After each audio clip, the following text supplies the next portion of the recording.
Hello, and welcome to LoRaWAN Live Orlando. I'm Donna Moore, CEO and Chairwoman of the LoRa Alliance. You know, when I look back on my 5 years with the LoRa Alliance, I am amazed at our progress. In the early days, our focus was on raising awareness about low-power, wide-area networking in general, and the benefits of LoRaWAN specifically. We talked about how LoRaWAN supported specific use cases and proof of concepts. But now, we're talking about solutions and results. Our journey has moved from industry asking about what is LoRaWAN to how do I implement LoRaWAN, and that is really exciting. You know, I have to say, we have the greatest IoT ecosystem that collaborates to solve the world's most pressing challenges. We're improving the quality of business operations, employee work environments, critical infrastructures, and environmental sustainability. And ultimately, we're improving the world in ways that just simply wasn't possible in the past. So while LoRaWAN supports numerous verticals and countless use cases, our focus over the next 2 days will be on cities, buildings, and utilities. Infrastructures that are key to our day-to-day life and business operations. So we have tremendous opportunities to improve existing buildings and extend the useful life of utilities by upgrading legacy technologies. We can optimize cities and support the health and safety of citizens. And you know what? We can do all of this because our ecosystem has the solutions to retrofit, enhance, and innovate to digitally transform existing infrastructures and assets. So let's talk about digital transformation. The fact is, digital transformation is not a destination. It is a continual state of evolution. And the goal isn't simply to just digitize things. The goal is to create ongoing value for businesses and governments. And the key to a successful digital transformation is a holistic digital transformation approach, not a siloed one. And for this to happen, fundamental changes are required because optimizing a business or a government's operations requires input from multiple departments in order to work together in new and more efficient ways. So as a case study, I'd like to dig a little deeper into smart cities. They are highly regulated organizations. They manage waste, water, lighting, parks, community projects, and so much more. And they do all of this on a limited budget, even though urban densification continues to grow. Digitalization allows cities to improve their services and quality of life for citizens. Cities that are successful in digital transformation invest the time up front to include key project stakeholders. This way, they can plan for citywide improvements. And the first project deployed lays the groundwork for many additional use cases. And we all know, once a LoRaWAN network is deployed, it can meet the needs of multiple departments, improving efficiencies, cost effectiveness, and return on investments.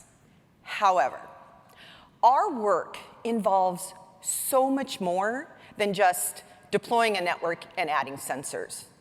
We are providing the means to transform business operations, and that is why we are all here today. To ask questions and listen and learn from our ecosystem's tremendous expertise, no matter where you are in your IoT journey. So with that, I am very honored to welcome Colin Adderley from the City of Calgary to the stage to talk about his experience in designing and deploying a LoRaWAN solution, their challenges and issues, and how they solve them. I'd also like to welcome to the stage Colin's LoRaWAN ecosystem partners, Barney Barnowski from TEKTELIC, John Chiruko from 11X, and Scott Cubes from Orbiwise. Gentlemen.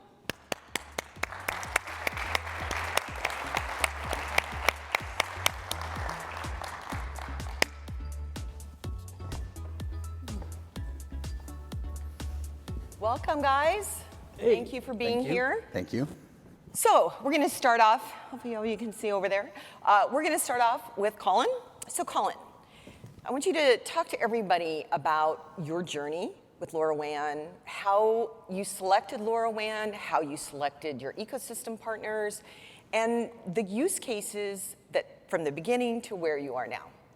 So let's hear the LoRaWAN story.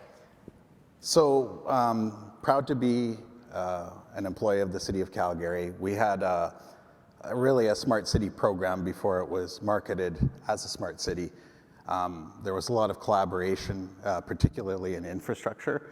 We had seed funding, so we have fiber connections, we have our own MPLS, we have radio towers.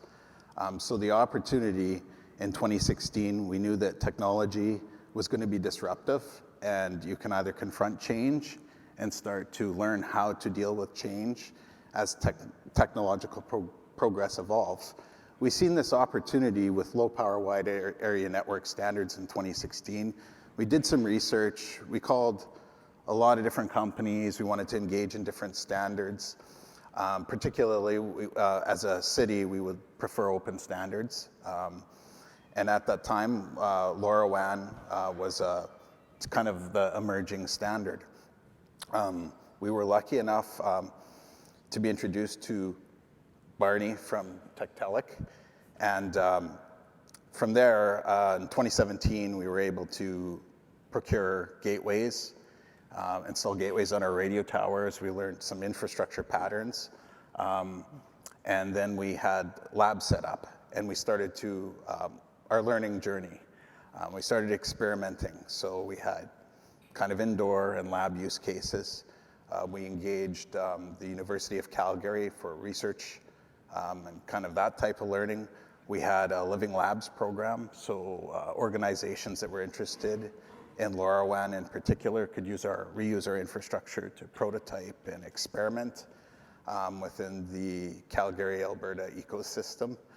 And part of our journey was just starting in a lab, and once we became comfortable, there was things that we learned and we pivoted. So we outsourced a lot of use case development early on in the lab, and we learned that we didn't understand enough about the data and the importance of data to these use cases and how it can be reused and how we can act upon it algorithmically.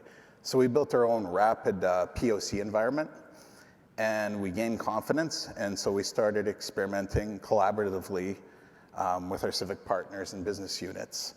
And through that process, we started testing in the field. We were able to really, we could buy a sensor if we had documentation proper. We could provision, prototype, and be able to deploy in the field within a 4-hour for 5 devices. So we demonstrated agility, and what we found, and I don't think I mentioned this earlier, but one of the qualities of a low power networking standard like LoRaWAN is we thought it was too good to be true.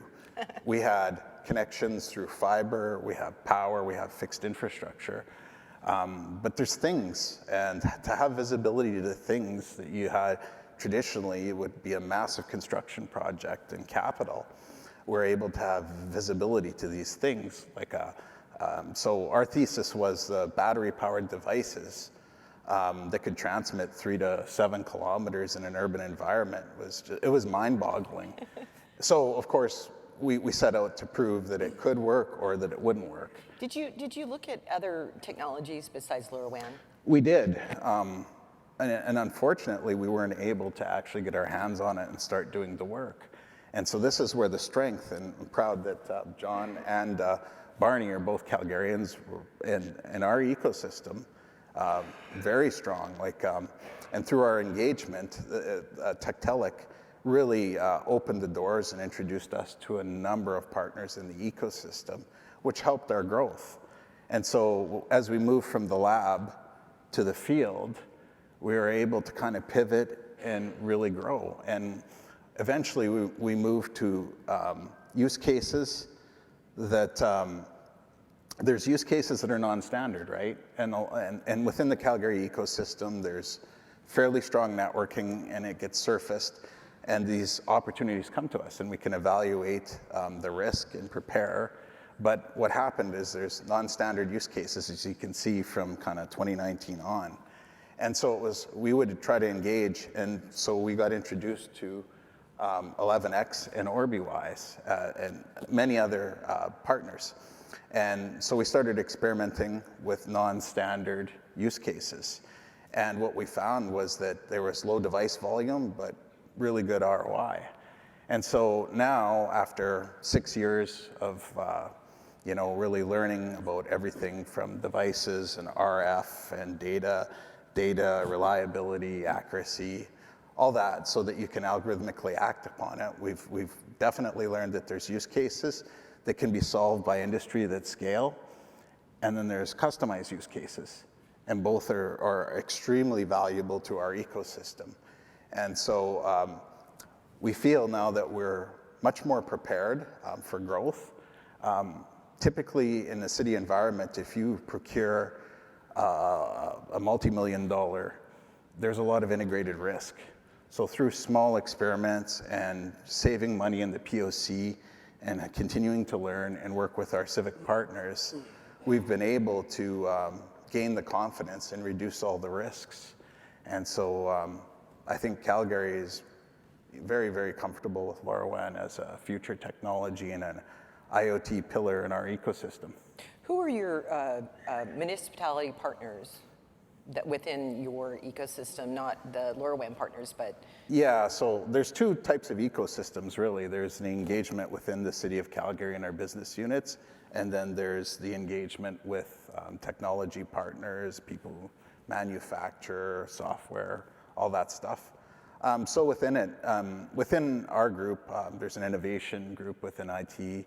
There's a smart city program, there's fiber, there's MPLS networking. We have a fixed wireless program. So all these programs are already integrated and networked with other business units, such as parks, water services, transportation, roads, transit. And so within our network, there's an awareness of what the potential.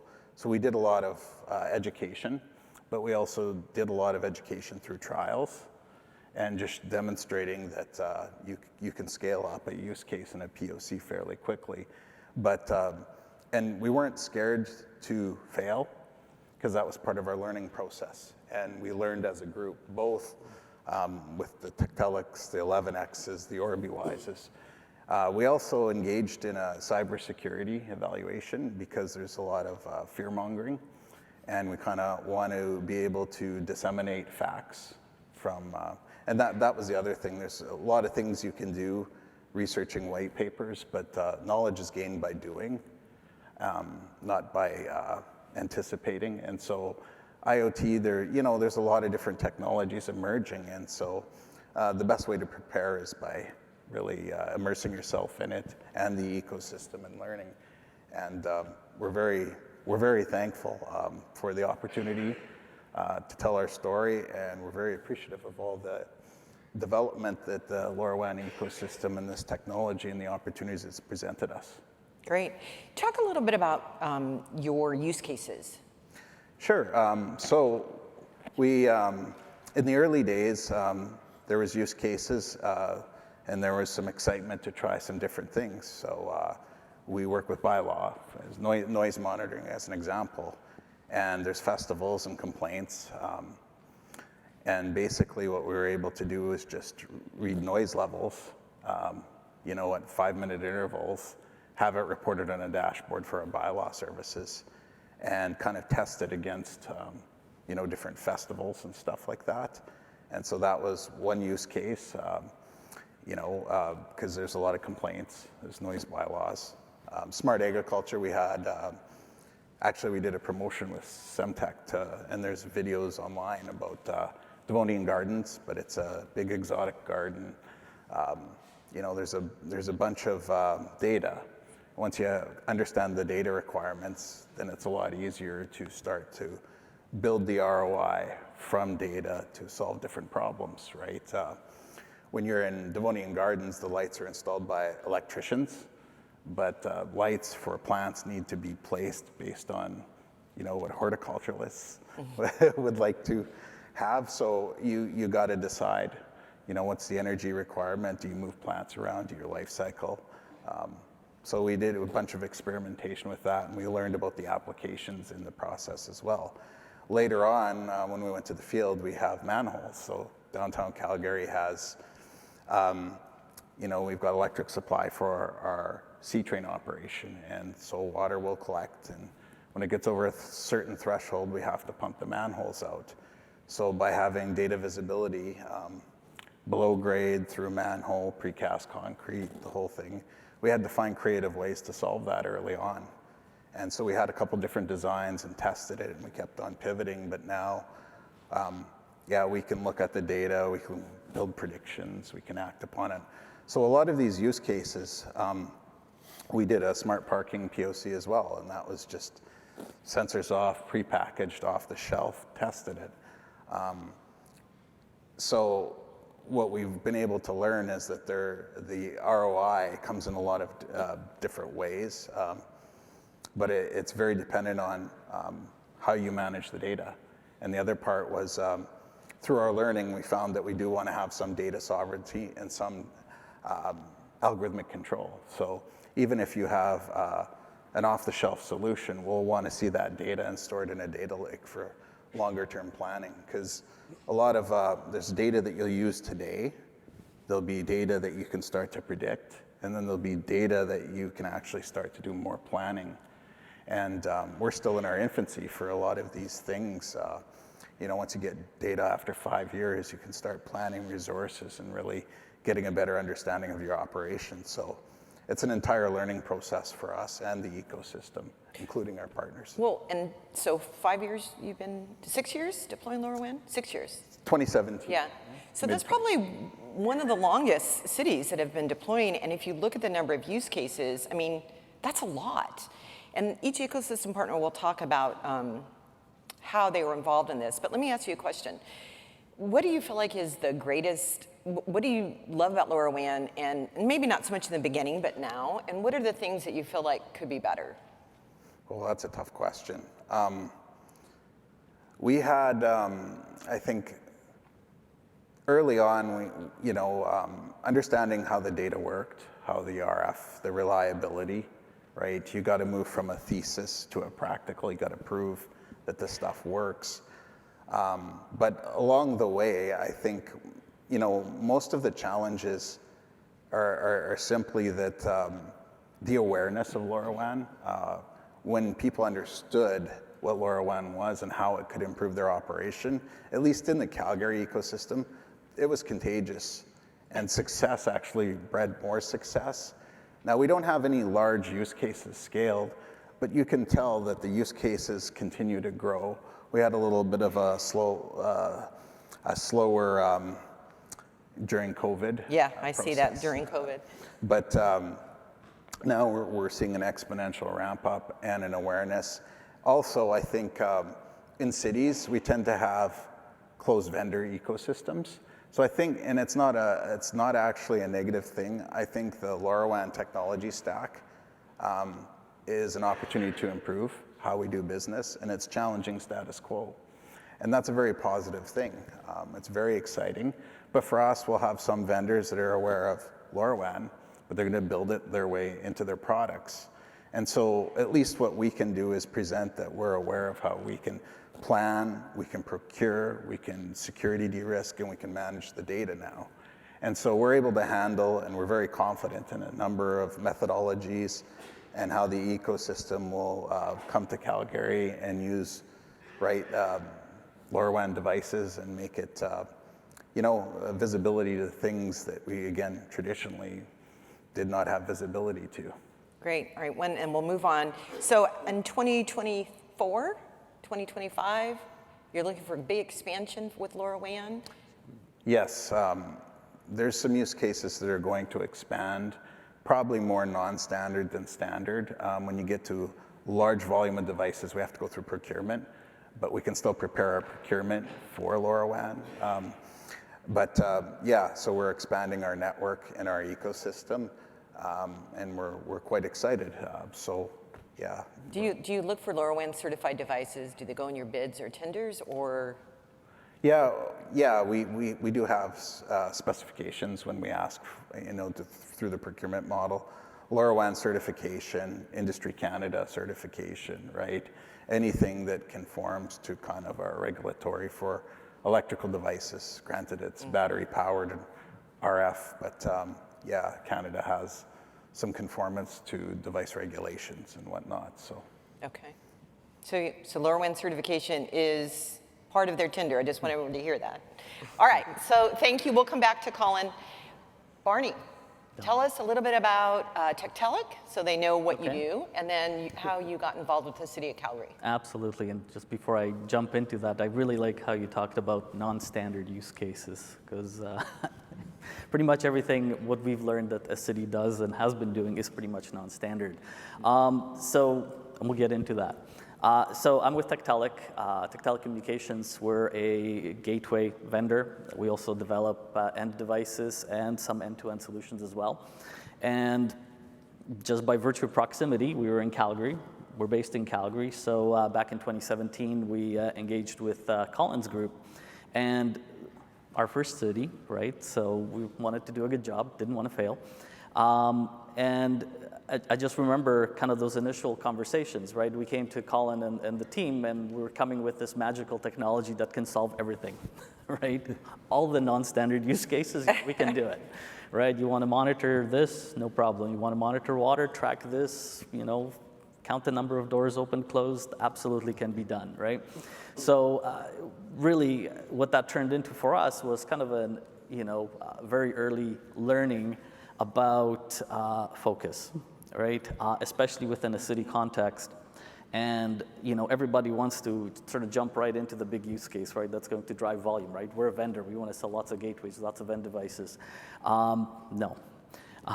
You need to start a little bit more modest, and you need to really sort of key in on the real pain points that a city has in order to develop trust in the technology, right? And Colin mentioned the use case of the Devonian Gardens. So that's my personal favorite use case in Calgary, because Calgary is, if you know anything about where we are, unless you're maybe from Finland, we're kind of like where Oulu is with respect to the northern hemisphere. So we're pretty much in the snow for up to 7 months out of the year. So all our tropical plants have to be indoors. And obviously that's expensive, right? And if one of those plants dies, it costs a lot of money. People ask questions, right? So really the first IoT deployment that we had was deploying LoRa in these Devonian Gardens to monitor humidity, temperature, soil moisture. And from both a societal and an ROI perspective, there's an immediate uptick in awareness within the city council, within the constituents, right? Because what are you using this technology for, right? We're actually something good. We're solving a real practical problem. The gardeners love it, the people love it. Trees aren't dying, right? We still have the palm trees, right?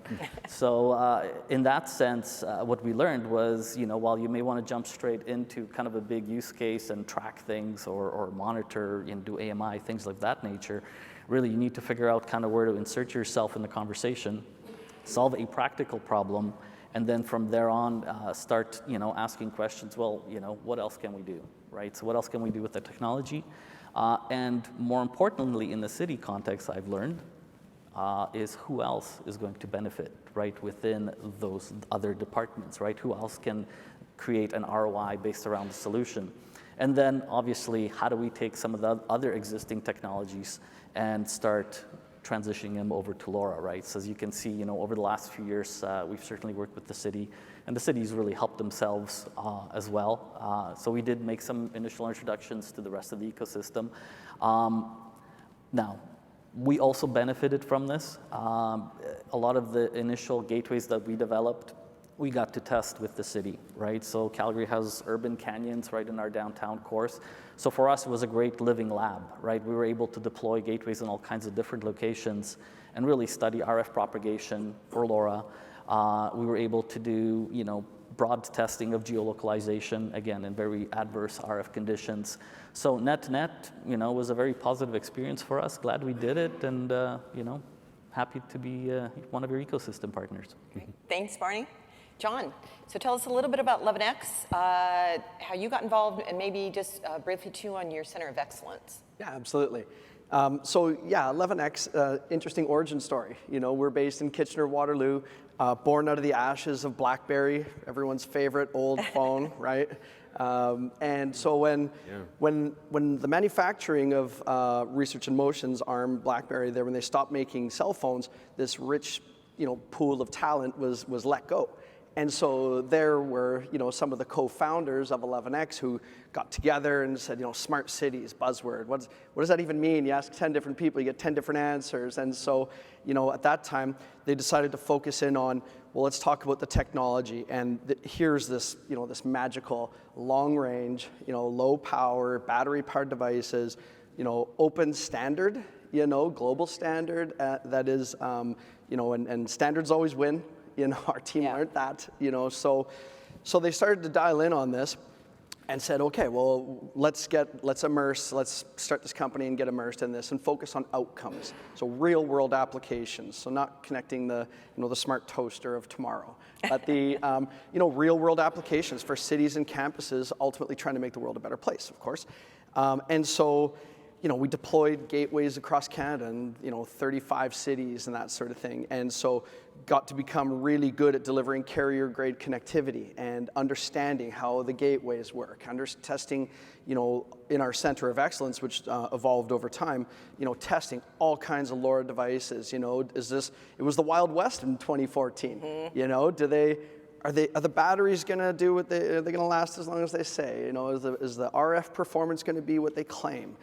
All these things. So through our Center of Excellence, we tested and tested and tested, and then through the process, design, develop, and manufacture our own devices as well.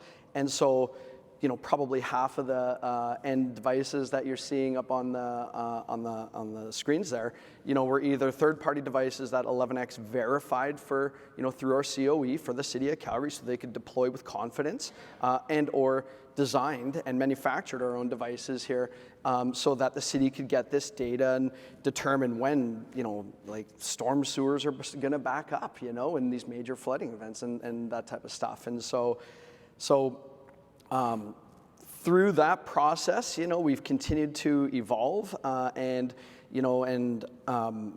found that smart parking is an area of focus now for us, because everyone wants to be in a scalable, repeatable business model, right? Like that's kind of the goal is, doing lots of different things, but then finding that one that's really going to drive value for your customers and is going to catch attention. And so we've really found that in our smart parking applications. And so our company is evolving in that direction. And so, while we've been supporting the ecosystem and supporting the City of Calgary and testing and deploying all kinds of devices, our role is changing too. And that's just, again, part of the ecosystem, becoming stronger and really delivering complete IoT solutions for our customers. Great. Scott, so tell us a little bit about Orbiwise and how you got in this whole group here. So it's kind of like down the chain. You're last but not least. No. So we supply the LoRaWAN network server that currently Calgary is utilizing through our longtime partners at 11X who run the network. So that's how we became directly involved in talking with Calgary. And there's a lot of work, and since evolution seems to be the key word, evolution of our LoRaWAN network server to make that a better product based on feedback from both 11X and TEKTELIC and the City of Calgary. But Barney had actually introduced us to Colin in Calgary, I think probably a couple years before I think we going through 11X had started up the network. And we've got other mutual friends also there. And Alberta is a huge hotspot for LoRaWAN. If for any of you that ever want to go there, there's a ton of companies and cities and universities and everybody that are involved. It's a really, really active LoRaWAN environment. So it's not only an evolution, but it's also an ecosystem story that really you're looking at the ecosystem here that, Calgary has built and taken advantage of that exists. And so obviously it's made us a better company. We've evolved just as 11X and TEKTELIC have from this work.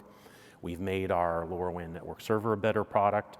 And as we've evolved as a company, and you look at the use cases that Calgary has listed here, one of the things that we've kind of evolved in and started doing, and it's something we've actually had for a number of years, is a noise pollution monitoring measurement solution that Calgary is testing now, and as we are evolving that and evolving our company, and of course, our LNS will always be a core element, but with the noise sensor, we're now talking and working with the City of Calgary and involving them in a next generation project on that. So it will be with Calgary, and you see the University of Calgary listed there. We've pulled them in, so that's back to that ecosystem question again. So it's pulling in multiple interested parties to make sure that you develop the next groundbreaking products in LoRaWAN for the ecosystem. So That's great. So, in speaking with everybody on stage here in our preparation for this panel today, the biggest thing I heard, and I'm sure you're hearing as well, is it is about the ecosystem and it's about trust. So you gentlemen have all been working together for 5+ years, and you plan to grow and continue. So when you talk about growing LoRaWAN business, it's not a one and done. It is an ongoing relationship that continues to make each one of your products better and your city better, but it's long term. These guys have been working together for a long time based on the trust and what they've learned. And so into the future, more business there as well. So if you're not a LoRa Alliance member, I highly encourage it because it is about the ecosystem for growth. And if you look at all the LoRaWAN ecosystem partners, there's a lot of partners that are working with the City of Calgary. That's how you drive business. And I just have to call it two things, which I just, because I love hearing it. You talked about LoRaWAN was too good to be true, and you said it was magical. So I don't know, I just haven't heard that in the same sentence. Feels good, because we do hear the issues too. So Colin, talk to me about, and the audience, a little bit about the ROI. What does that look like for the city? Yeah, so when we collaborate, sometimes we need to solve the device problem, then you solve the data problem. So you literally walk through the sense, observe, act, predict model. We really haven't gotten much into predictions, but we're starting to experiment in our IoT programs. But when you sense and you can build the trust that the data is accurate, we would send people to the field to inspect and measure, so you'd build trust in the data. After we built trust, then we could start to observe patterns and build algorithms, triggers, actions, integrate that. And then once you understood the business model through that process, because it's one thing to think that this is going to work and this is going to save money, but then you walk through the POC. Once you go through the POC, there's excitement, and you can see that the culture is ready for change. Then it's much easier to flush out the return on investment. And it's not always just for us about money. But it was money.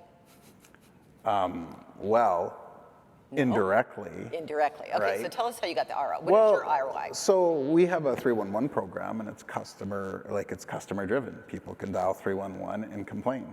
And we have actionable items and response times to the 311s. So by having data visibility to things like garbages, right? If it's spilled out and blowing over, somebody can complain. We literally can see that asset, what's happened, what the pattern is, and start to look at, say, time of day correlations, right? and you build that trust into solving those problems. You can't get ROI until you prove that you can actually deliver something. And a lot of solutions right off the street don't necessarily work either. So how do you fuse together an operation that needs efficiencies, but at the same time, the solutions don't quite fit? So once you realize the ROI, it could be loss prevention, right? So an example of like copper theft. We prevented more theft on our LRT lines, right? Other examples like manhole monitoring. We outsourced contracts so we could shift labor and how we manage pumping out the water from the manholes because we had good quality, reliable data.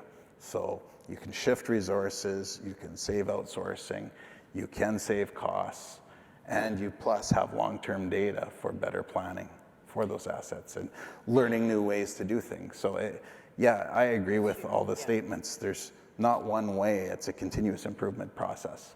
And what about for the citizens? Any safety or quality environments that you've deployed that impact citizens? Yeah, like, I mean, smart garbage, it's very citizen impacting, right? We've retrofitted a lid through our fleet fabrication shop.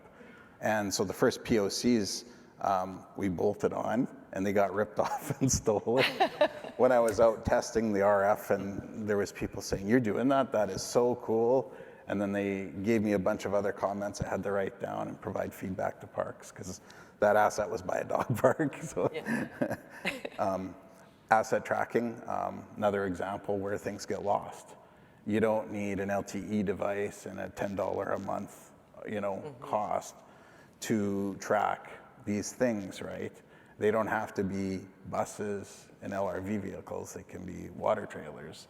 They can be construction signs, right? There's also loss prevention. Things get stolen. So there's different ways to problem solve. But a lot of the time, sensors and the technology itself don't solve the problem or give you ROI. It's looking at the total problem, right? Which is the fusion of a business process, technology, and data. And you have to do it as an ecosystem. Because business process has to change along with how the right. data that you're getting. You can have the best technology and the best data, but if you don't act upon it through your business processes. So LoRaWAN, as an example, just fundamentally, if you're going to ask about ROI, you're saving truck rolls. Two people get into a truck and they got to inspect water fountains or any of these assets that aren't connected to fiber and MPLS. So how do you do that? You can reduce the truck rolls by having remote visibility. Saves you on gas, energy, and labor. So. Huge. I don't know, I just feel so proud to be a part of this. It really helps with the environment and the cities and the safeties and all the issues that we're dealing with in the world. I mean, hearing Colin talk about solving them, like really, from our end users is huge. And where they're going forward with it is huge. So let me end on this. We'll start with Scott and we'll kind of come through. We just have about 5 minutes left. I want to hear for the people in the audience that are looking to get into and talk to smart cities and deploy to smart cities. What is your top advice you would give this audience? Scott? Okay. I know one of the things we had talked about in prepping for this that I had mentioned is that honestly dealing with cities, governments, municipalities, the employees, it's very different from region to region globally. I mean, we're a Swiss-based company out of Geneva, and if you work with municipalities, cities in Europe, it's a very, very different environment to try to sell IoT, to sell LoRaWAN and the solutions and take feedback and so forth, compared to, say, North America. Europe is very regulated. You have the EU, talked about the noise sensor, the regulations around that. So it sets a real concrete framework kind of work around. You move to North America, a lot of times it's fractured, requirements and standards. There's some common things, but it's very different. Then you move to Latin America or Asia, and once again, the way you can approach cities is different across the board. So that's just something to keep in mind. And you know, the great thing there, and kind of going back to the wonderful ecosystem here we have here with the LoRaWAN Alliance, you have global members. We have people from all these regions, and so take advantage of that knowledge. They know how to get into, you know, a city in Australia, Melbourne, or into Buenos Aires in South America, or Geneva in Switzerland. Absolutely. And you know, and you work together like we did with Calgary, and that's how you succeed. So know your market. They're all different. John? Yeah, two, they're simple. One, you know, talk to your customer and then focus on outcomes. You know, so when you're trying to develop a solution, you know, a sensor or an application, you know, whatever you're trying to do, focus on the outcomes. Like, what are you trying to actually accomplish here? It's not just a neat sensor that monitors something, you know, it should add some kind of real value to your customer. So for sure. And then secondarily, talk them into having some kind of innovation budget. Like, cities and campuses are notoriously slow on their procurement cycles, and this is nothing shocking to anyone in the room here. So if you can talk them into, you know, $100,000 or a couple $100,000 where they can just use this for IoT implementation, exploration, that type of stuff, then it kind of unbinds them from some of those more formal procurement processes where they can try stuff. By trying stuff, then they figure out what's going to make an impact in their community. So budget. Budget. Play budget. Fun money. Barney? Patience? Patience. No, kidding aside, I think, no, I'm not kidding actually. No, but realistic, what I learned from the City of Calgary is that you have to sort of start small but think big, right? So really, you need to identify that one use case that people care about, right? Whether that's the council or that's the champions of the technology, you need those guys to then help facilitate those innovation budgets, help facilitate those cultural learnings, et cetera, et cetera. So yeah, for us, that was the big learning. Yep, okay. Thank you. So take the small ones knowing you're going to get the bigger ones later. You got it. Okay. Colin, you want to wrap this up with any last thoughts to the audience? Sure. Take us home. Take us home. One of the, and I agree with all the observations as well through our experience. Honestly, our leadership recognized the disruption that we're going to experience through technology. Very proud of it.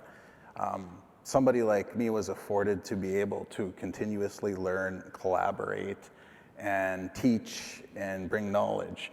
And I think that sometimes we want to be able to have an outcome instantly and outsource it.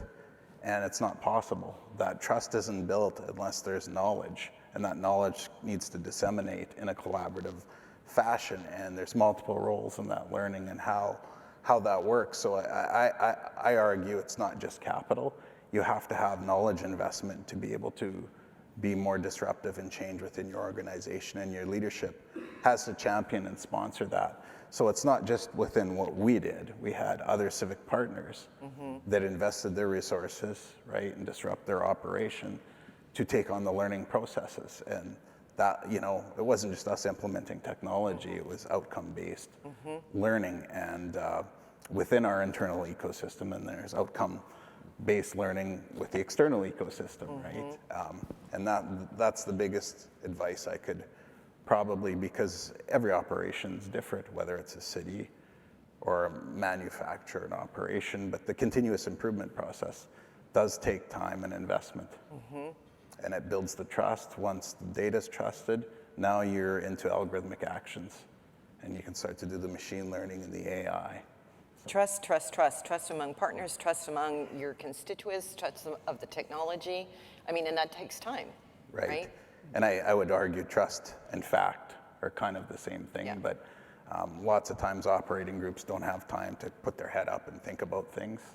But we're trying to force them when they want to apply continuous improvement with technologies such as LoRaWAN. So. Great. Okay, let me go ahead and just close out the session. You can just sit tight here. So over the next 2 days, we have incredible presentations, exhibits, demos, and networking opportunities. You know, participating in these LoRaWAN events is the best way to learn about LoRaWAN and grow your IoT business. So I want to take a moment and thank our sponsors, exhibitors, and presenters, because without them, we could not put on these events. So let's give them a big round of applause up here.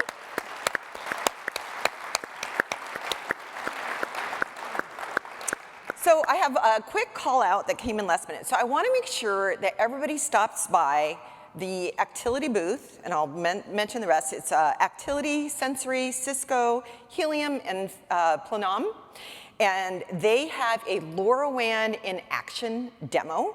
And so it's really great. It's looking at the room, air quality, predictive maintenance. It's got people counting. So if you want to see LoRaWAN in action, stop by the booth in the showroom today, because it'll be a great demonstration.